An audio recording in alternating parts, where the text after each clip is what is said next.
ये वाली नहीं, रामचरितमानस की बात नहीं कर रहा हूँ, तुलसीदास जी वाली, वाल्मीकि रामायण। असल रामायण वही है जो 2000 साल पहले लिखी गई थी हिंदू धर्म के अकीदे के हिसाब से।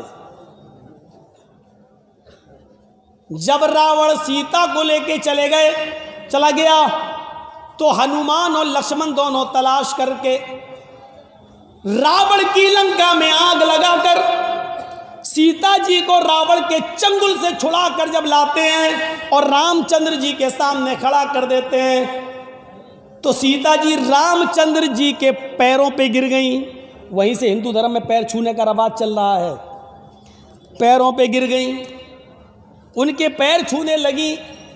हनुमान और लक्ष्मण ने मेरी इज्जत लुटने से हमको बचा लिया और रावण हमारी इज्जत पर हाथ नहीं डाल सका।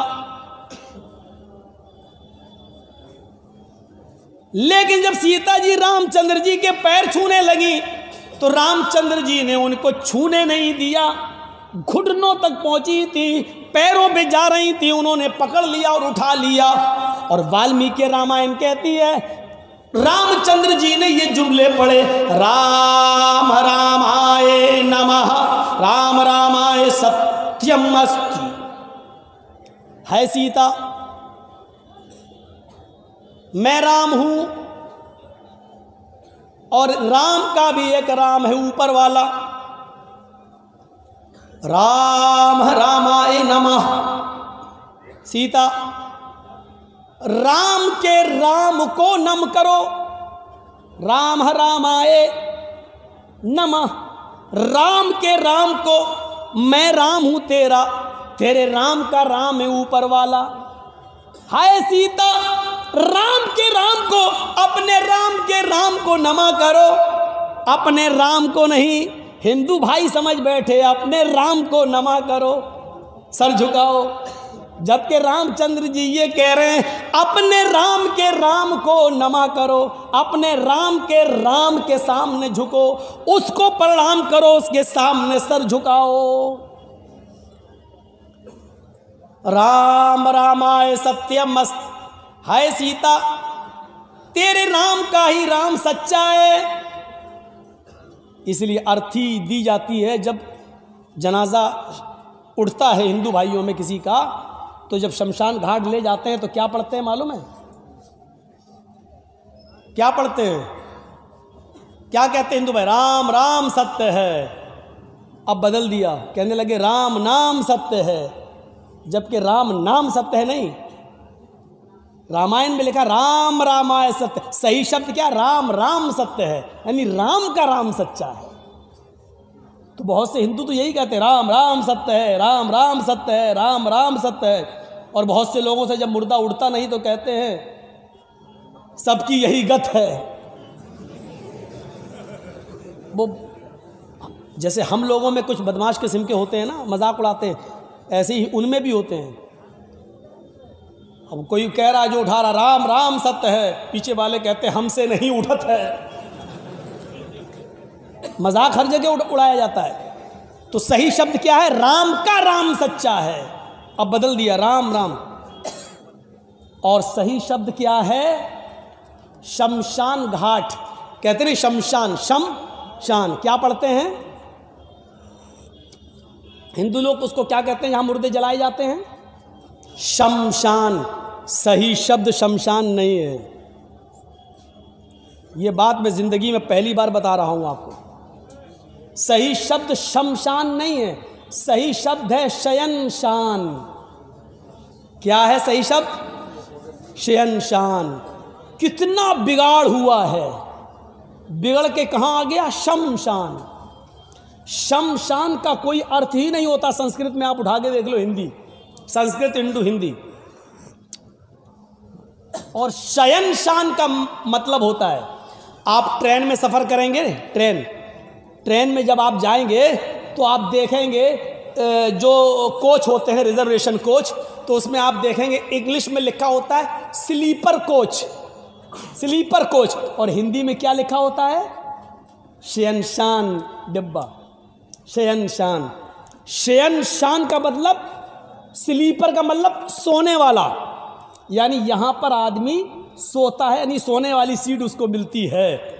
और उसी को हिंदी में क्या कहते हैं, जहां सुला दिया जाए, शयनशान, सुला दिया जाए, उसी से है शयनशान घाट, यानी मुर्दे को जहां सुलाया जाता हो। आपके यहां सुलाया तो जाता ही नहीं है, आपके यहां जलाया जाता है। शयनशान का मतलब होता है कब्रिस्तान, जहां मुर्दे को लिटा दिया जाता है। शयनशान का मतलब होता है कब्रिस्तान।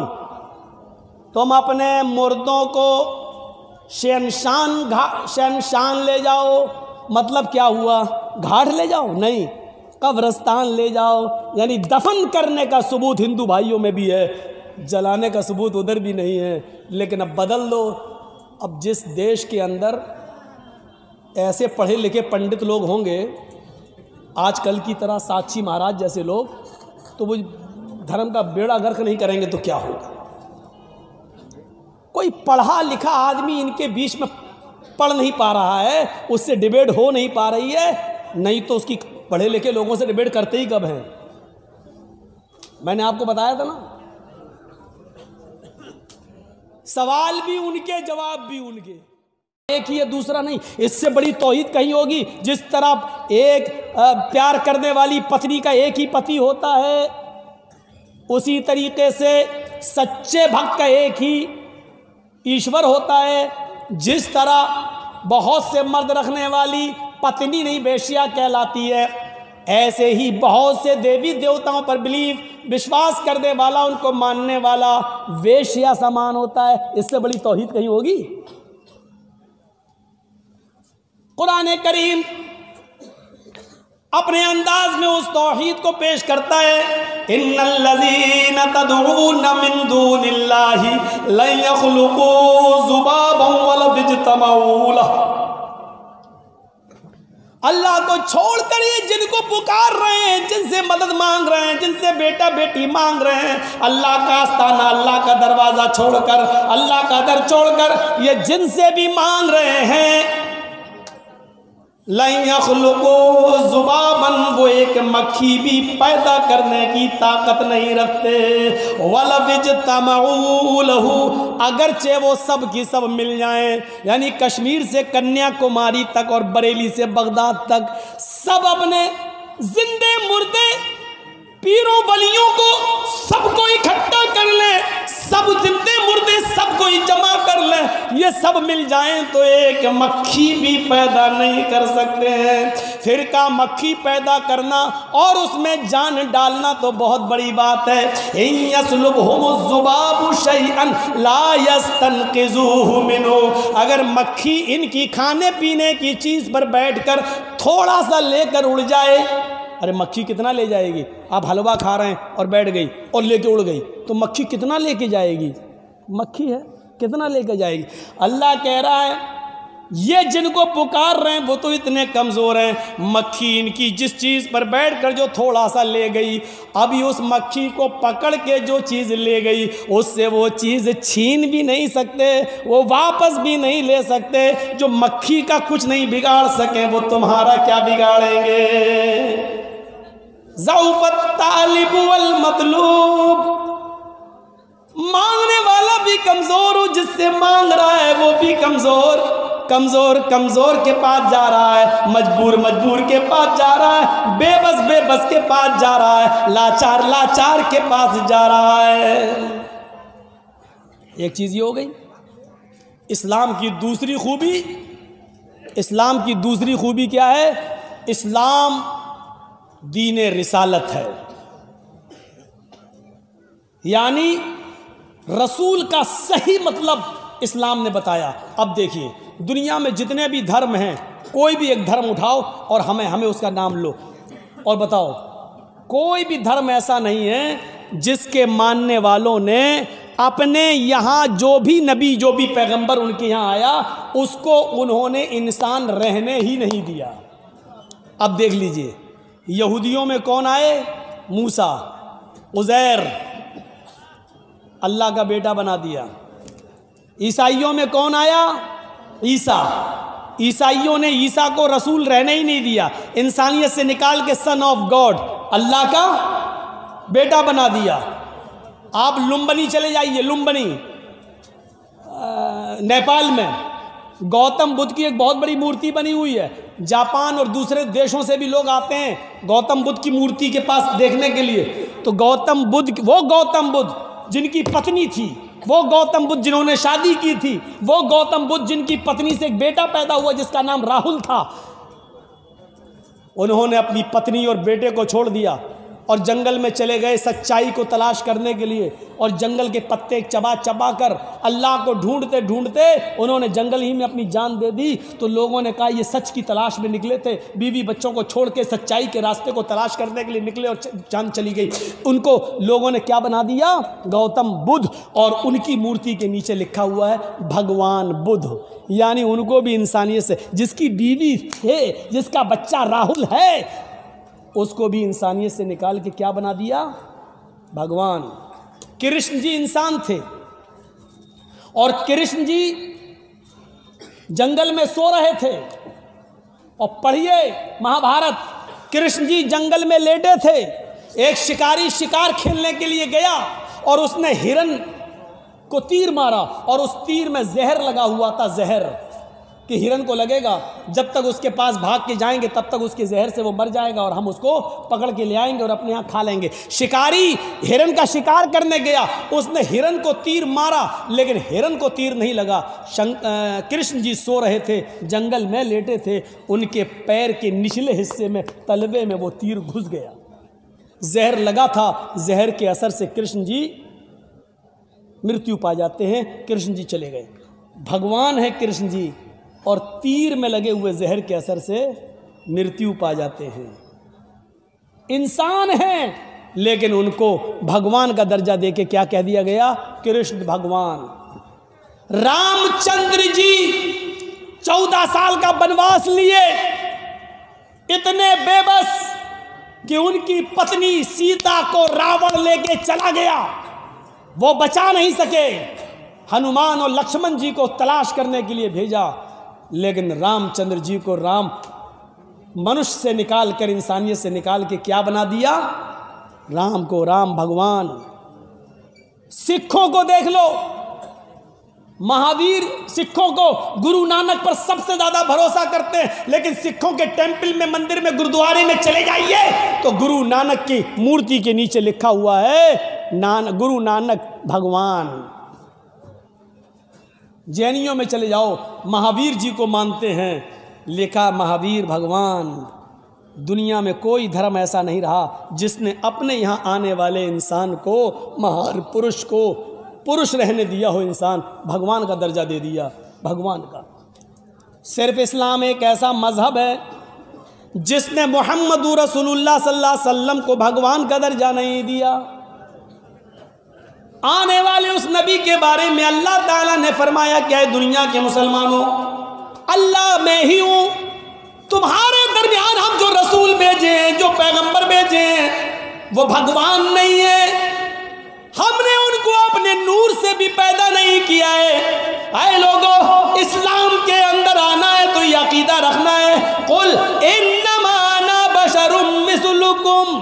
आए नबी, आप भी अपनी जबान से कह दीजिए इन्नमा अना बशरुम मिस्लुकुम, कि मैं तुम्हारी तरह का एक बशर हूँ, मैं तुम्हारी तरह का एक इंसान हूँ, मैं तुम्हारी तरह का एक मनुष्य हूँ, तुम्हारी तरह का एक इंसान हूँ। हाँ, मेरा मकाम सबसे बड़ा है, मेरा दर्जा सबसे ऊंचा है, इसलिए कि मेरे पास वही आती है। लेकिन इंसान होने में कोई फर्क नहीं है। 2 आंखें तुम्हारी, 2 आंखें मेरी, 2 कान तुम्हारे, 2 कान मेरे, 2 हाथ तुम्हारे, 2 हाथ मेरे, 2 पैर तुम्हारे, 2 पैर मेरे।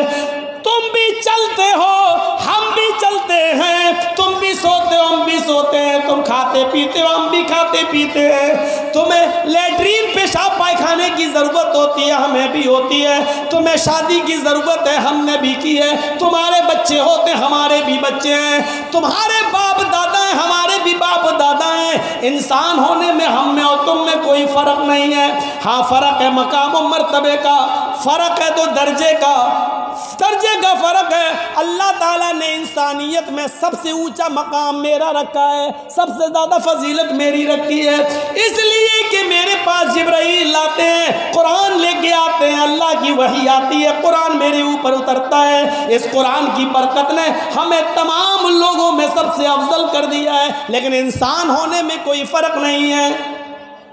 फिर आपने नमाज कायम की तो फरमाया देखो इबादत तो अल्लाह की कर रहे हो, इसमें मेरा कोई रोल नहीं है, इबादत मेरे तरीके पे कर रहे हो, बस इतना रोल है। इबादत अल्लाह की हो रही है, तरीका मेरा आप अपना रहे हैं, लेकिन इस इबादत में भी आपने कहा पहले मुझे अल्लाह का बंदा मानना, फिर अल्लाह का रसूल मानना, इंसानियत से मुझे मत निकालना। जब भी नमाज ख़त्म करो और आखिरी रकात में बैठो और मेरे ऊपर अत्तहियात पढ़ो तो उसमें ये ज़रूर पढ़ना अशहदु अन्ना मुहम्मदन अब्दुहु व रसूलुहु, मैं गवाही देता हूँ कि मोहम्मद अल्लाह के बंदे और उसके रसूल हैं।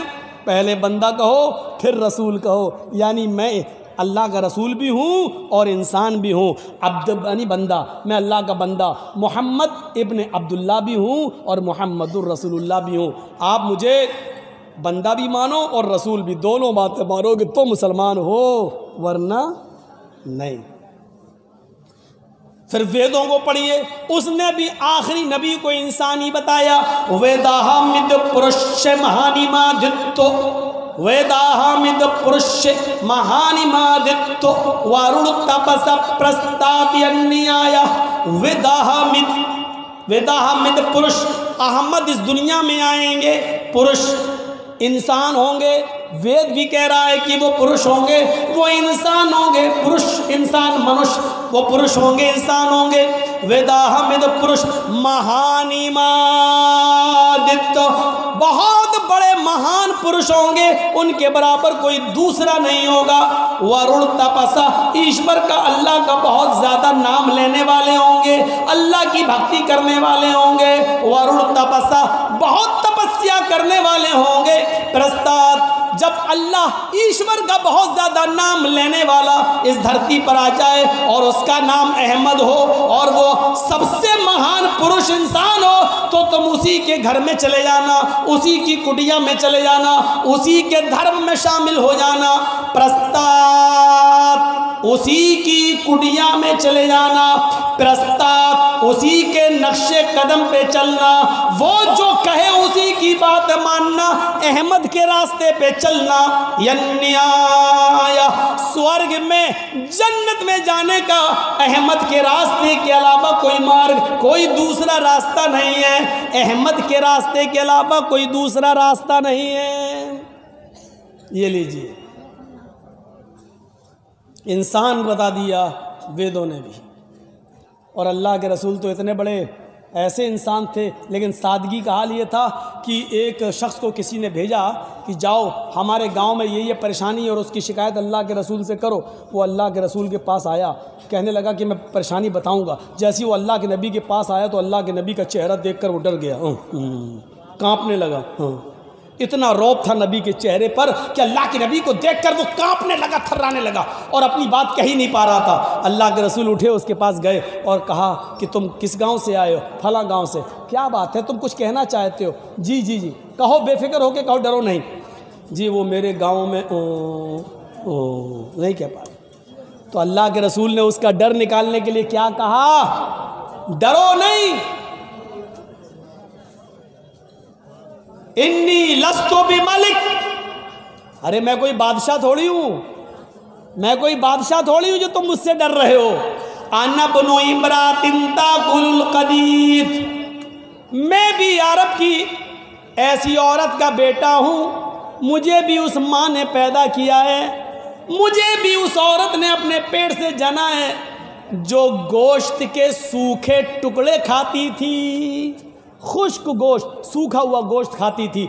कदीद, अरब के अंदर कदीद उस गोश्त को कहते थे जो पहले ऊँट काटा जाता था। ऊँट जैसे मान लीजिए ज़िबा कर दिया, नहर कर दिया, तो 5 किलो 10 किलो गोश्त इकट्ठा कर लिया और उसको धूप में डाल दिया और नमक वमक लगा के, साल्ट वाल्ट लगा के उसको धूप के अंदर खुश्क कर लिया, फिर उसको रख लिया अपने यहाँ और उसी में से आधा किलो 250 ग्राम पाव भर निकाला, जब ज़रूरत हुई खा लिया। और 2 महीने 3 महीने 4 महीने तक अरब के लोग खाते थे। उस गोश्त को कहते हैं कदीर। तो क्या कहा, मैं ऐसी औरत का बेटा हूँ जिसको ताज़ा गोश्त भी नहीं मिलता है, जो गोश्त के सूखे टुकड़े खाती थी, खुश्क गोश्त खाती थी। मैं उस माँ का बेटा हूँ, मुझे उस औरत ने पैदा किया, क्यों डर रहे हो मुझसे? मैं बादशाह नहीं हूँ। अल्लाह के रसूल ने अपने आप को एक माँ का बेटा कहा। ज़रा गौर करो इंसान, ये दूसरी खूबी है जो किसी और मज़हब के अंदर हमें नहीं मिलती है। किसी ने अपने आप को इंसान नहीं कहा, और कहा है तो उसके मानने वाले उसको इंसान नहीं मानते सिवाय इस्लाम के। तीसरी खूबी क्या है इस्लाम की? तीसरी खूबी यह है कि ये अपने अंदर सबको शामिल करता है, अमीर के लिए भी और गरीब के लिए भी, दोनों। और दूसरे मज़हब को देखिए, उनकी या तो वो अमीरों को फ़ायदा पहुंचाते हैं या गरीब को फ़ायदा पहुंचाते हैं। अब थोड़ी देर और बैठ जाइए बस, उसके बाद आपको भी जाना है, मुझे मालूम है रात के 12 बजे टाइम मिलेगा तो यही हाल होगा। बैठिए, थोड़ी सी और सुन लीजिए। ये आप और सुन लें तो आपको बहुत फ़ायदा होगा कि और मज़ाहिब या तो अमीरों को फ़ायदा पहुंचाते हैं या गरीब को। इस्लाम दोनों के लिए है। आइए पहले मैं ईसाइयत दिखलाता हूँ, फिर हिंदू धर्म दिखलाता हूँ, और फिर इस्लाम। ये 3 बड़े बड़े मज़हब से एक तकाबुल करके बताता हूँ आपको। ईसाइयत में क्या लिखा है, बाइबल पढ़िए। ईसा अलैहिस्सलाम का एक बहुत गहरा दोस्त था जिसका नाम था पितरस। गौर से सुनना, जिसको जाना हो ये वाक़या सुन ले फिर चला जाए। उसका नाम क्या था? पितरस। ईसा पितरस को ऐसे ही मानते थे जैसे अल्लाह के रसूल हज़रत अबू बकर को मानते थे। ईसा की नज़र में पितरस की वही हैसियत थी। पितरस बहुत बड़ा अमीर आदमी था। पितरस, ईसा अलैहिस्सलाम, जीसस पितरस के पास गए और उससे कहने लगे, आए पितरस, तुम्हारे पास इतनी दौलत है, इतना पैसा, इतना माल, क्या तुम अल्लाह के पास ऊपर लेके जाओगे? क्या तुम ये ऊपर ले जाओगे ये दौलत? तो पितरस ने कहा, मैं क्या करूं? जीसस ने कहा कि सारा माल अल्लाह की राह में खर्च कर दे, सारा माल अल्लाह की राह में खर्च कर दे। पितरस कहने लगा, सारा माल? अरे 10% ख़त्म, 10वां हिस्सा दे दूं? नहीं। 20वां दे दूं? नहीं। अरे अच्छा चलो चौथाई दे दूं? नहीं। सारा माल खर्च करो। लास्ट में पितरस आया, कहने लगा, अच्छा ऐसा करो, मैं आधा माल अल्लाह की राह में खर्च कर देता हूँ और आधा अपने पास। भाई मेरे भी तो बीवी बच्चे हैं, मेरे भी, उनके लिए भी तो हमें छोड़ना है। तो ईसा अलैहिस्सलाम ने, जीसस ने क्या कहा? बाइबल में लिखा है, क्या कहा? अरे नहीं, आधे में भी तुम्हें जन्नत नहीं मिलेगी। सुई के सुराख से ऊंट चला जाए ये तो हो सकता है। लो, बाइबल में क्या लिखा है? जीसस क्या कह रहे? ईसा, हाय पितरस, अल्लाह की जन्नत में कोई अमीर चला जाए ये मुमकिन नहीं है। ऊंट, सुई के सुराख से ऊंट का चला जाना तो मुमकिन है, सुई के सुराख से ऊंट का दाखिल होना ये तो हो सकता है, लेकिन अल्लाह की जन्नत में कोई पैसे वाला चला जाए ये मुमकिन नहीं है। जब तक तू गरीबों में सारा का सारा माल नहीं दे देगा तब तक तू जन्नत में नहीं जाएगा। पितरस ने कहा, तो मुझे जन्नत में जाना ही नहीं है। लो, भाग आए और ईसा को छोड़ दिया। ये बाइबल कह रही, और सही बात है भैया, पूरा कौन दे देगा? मेरे पास एक ही घर है और कह दो कि जब तक तुम अपना पूरा का पूरा घर नहीं दे दोगे गरीब को तब तक तुम जन्नत में नहीं जाओगे। हम दे देंगे? कभी नहीं देंगे। इसलिए इस्लाम ने क्या कहा, अगर तुम इस्तिताअत रखते हो तो तुम्हारे ऊपर जिम्मेदारी क्या है? 2.5%, 100 में 2.5 रुपया गरीब को दो, 1000 में 25 रुपया दो, 1 लाख में 2.500। हर आदमी दे सकता है, लेकिन कह दो 1000 है पूरा दे दो, तो कौन दे देगा? तो पितरस ने कह दिया, हटो, नहीं देंगे। तो पता चला ईसाई बनोगे तो गरीब होना ज़रूरी है, अगर अमीर रहोगे तो जन्नत में जा ही नहीं सकते।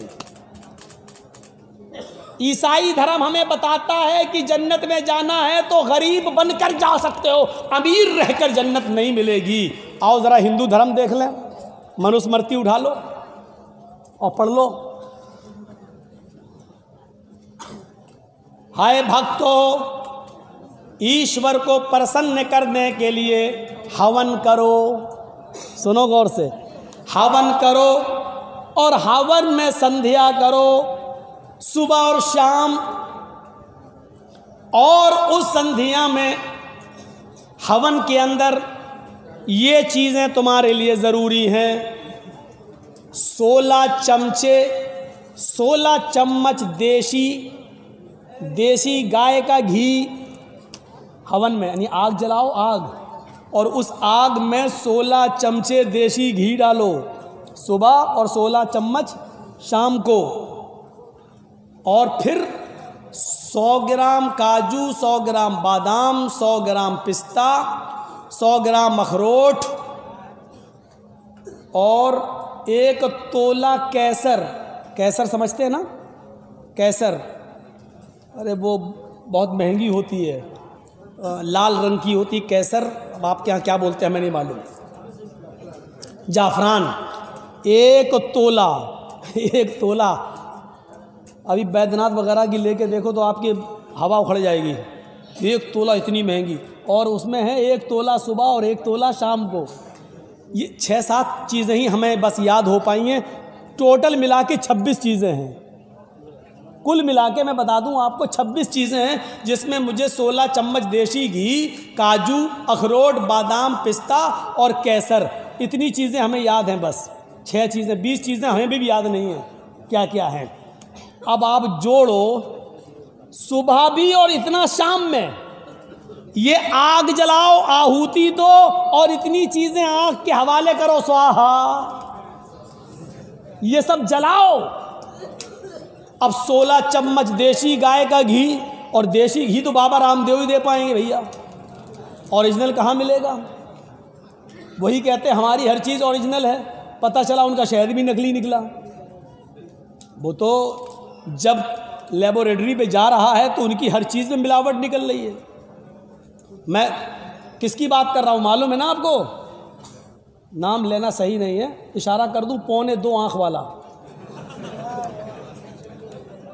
हर चीज़ उसकी नकली चल रही है।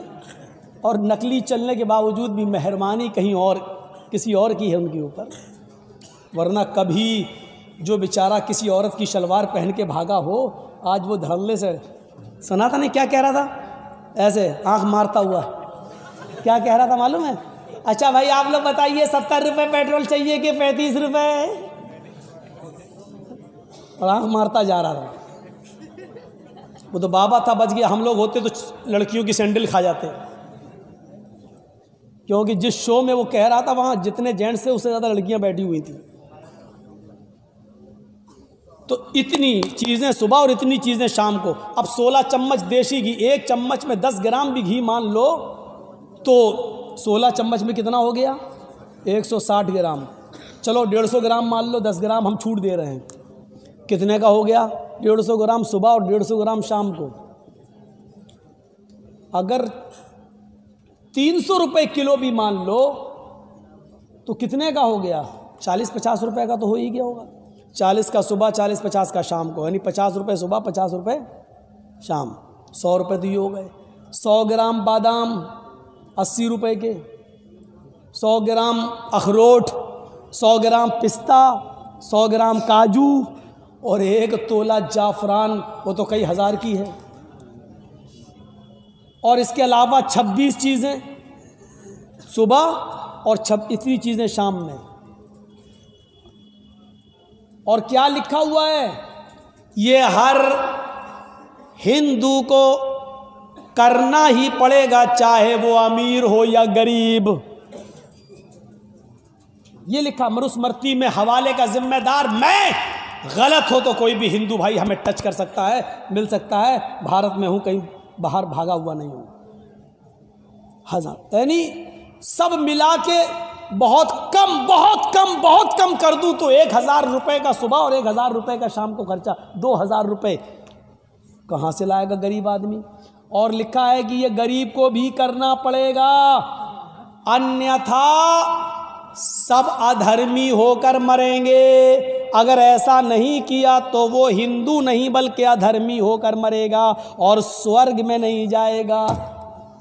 हिंदू धर्म में स्वर्ग में जाने के लिए 2000 रुपए रोजाना आग के हवाले करना पड़ेंगे। ईसाइयों में आपको सारी दौलत लुटाना पड़ेगी, वहां गरीब होना जरूरी है। और हिंदू बनना है तो आपके लिए 2000 रुपए सुबह और 2000 शाम में, या 1000 सुबह 1000 शाम को 2000 रुपए रोजाना आग के हवाले करना जरूरी है, तो जन्नत मिलेगी। ईसाई धर्म गरीबों का और हिंदू धर्म अमीरों का। अब अंबानी और अडानी तो जन्नत में चले जाएंगे, इनके पास 2000 क्या, ये तो 2 लाख सुबह और 2 लाख शाम को भी कर लेंगे। और अभी तो कुछ दिनों के बाद अगर ये कानून ना बदला गया तो किसानों का खून चूस चूस कर ये और मोटे होंगे, माल अपने गोदामों में भरेंगे। अब आइए, मैंने 2 धर्मों को रख के अब इस्लाम को बताऊं, और सोचिए मेरे प्यारे साथियों, हाय हाय, इस्लाम ने 5 चीजें इस्लाम की बुनियाद बताई हैं। नमाज, रोज़ा, हज और ज़कात और कलमा शहादत, कलमा तैयबा। कलमा तैयबा अमीर गरीब सबके लिए, नमाज अमीर गरीब सबके लिए, रोज़ा अमीर गरीब सबके लिए। लेकिन इस्लाम की बुनियादी 5 चीज़ों में 2 चीज़ें भी बुनियाद हैं, लेकिन वो गरीबों से हटा दी गई हैं, ज़कात और हज। अगर आपके पास इस्तिताअत है तो ज़कात देंगे, नहीं है तो कोई बात नहीं, बल्कि गरीब हैं तो आपको ज़कात दी और जाएगी। हज भी आप पर फर्ज नहीं है, अगर इस्तिताअत तो वहाँ जाने का तो हज करो, नहीं है तो कोई बात नहीं है, आप पर हज फर्जी नहीं है। ये नहीं कहा गया कि गरीब जन्नत में नहीं जाएगा, बल्कि ये और कह दिया गया कि गरीब अमीर आदमी से 500 साल पहले जन्नत में जाएगा, इसलिए कि हिसाब व किताब अमीरों से बहुत लंबा लिया जाएगा और गरीबों से माल का हिसाब ही नहीं, उनके पास तो कुछ था ही नहीं, वो हिसाब कैसे देंगे, नहीं दे पाएंगे। 500 साल पहले वो पहले जन्नत में दाखिल कर दिए जाएंगे। अमीर भी जन्नत में जाएगा, लेकिन उनसे माल का एक एक पैसे का हिसाब होगा, कमाया कहाँ से, खर्च कहाँ किया, एक एक पैसे का हिसाब होगा। बताओ क्या जवाब दोगे? हाँ, अल्लाह अपने बच्चे को, अपने बेटे को 26,000 का मोबाइल दिलाया था, एंड्रॉयड। जवाब देना, अल्लाह कैरम बोर्ड खेलता है। जवाब तैयार रखना। अमीरी और गरीब, इस्लाम अमीरों का भी है और गरीबों का भी है। आइए सहूलत देखो इस्लाम की, आप ताज्जुब करोगे। सहूलत देखो इस्लाम की, आप ताज्जुब करोगे।